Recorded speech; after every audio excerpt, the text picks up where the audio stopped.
What's going on, guys? So today I'm going to show you how to make your Steam profile private. So there's actually more that goes into this than most people think when it comes to making your profile private, but it's very simple. So first things first, you're going to want to open Steam, which I have open here already. I'm not going to go into that. I'm sure you can figure out how to open Steam. And then as you can see on the top left here, there's four tabs. It's store, library, community, and then there's your profile. So just click on your profile here, and then once that loads, oh, sorry, that's not what should pop up. Yeah, what's gonna pop up is your profile here, and yes, you guys can get a sneak peek into what games I play. Pretty much only play Counter-Strike, that's my life right now. But yeah, so there's a lot of options here. What you wanna do is you wanna just click edit profile, and then under privacy settings, that's where you're going to want to go. So it's the last option in this menu here. Click privacy settings, and here we go. So this is where you can control who sees what in your profiles. So your basic details like your profile name and avatar, this is going to be public. You can't change this because you need to know who you're playing against when you're playing public games. Totally fair.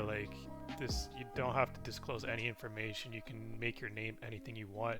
But here we go. So my profile, there's a drop down menu here, and here is where you select public, friends only, or private. So private is what you want to select if you want to make your profile completely private, even to your own friends. I have it on friends only because I don't mind my friends seeing my game details. I only add my close friends in real life here, so not a big deal. Or public, so everyone can see your profile. If you got some cool things you want to flex, this is how you do it.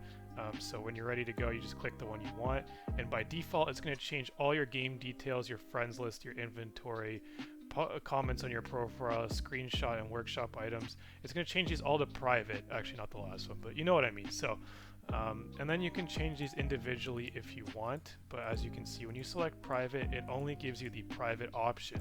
But when you select friends only, you can actually go to a deeper level of privacy and then select private, because your friends can still see your details, and if you don't want to show your friends your inventory, maybe you have an expensive item and you don't want them to know about it, boom, you can click private there, and that's all it takes. And you don't have to click save or anything, it saves automatically. So when you're ready to go, you just click back to profile, and yeah, it should be saved. So that's all that goes into it, but that's how you make your Steam profile private. Hopefully you found this video helpful. If you did, please drop a like and don't forget to subscribe.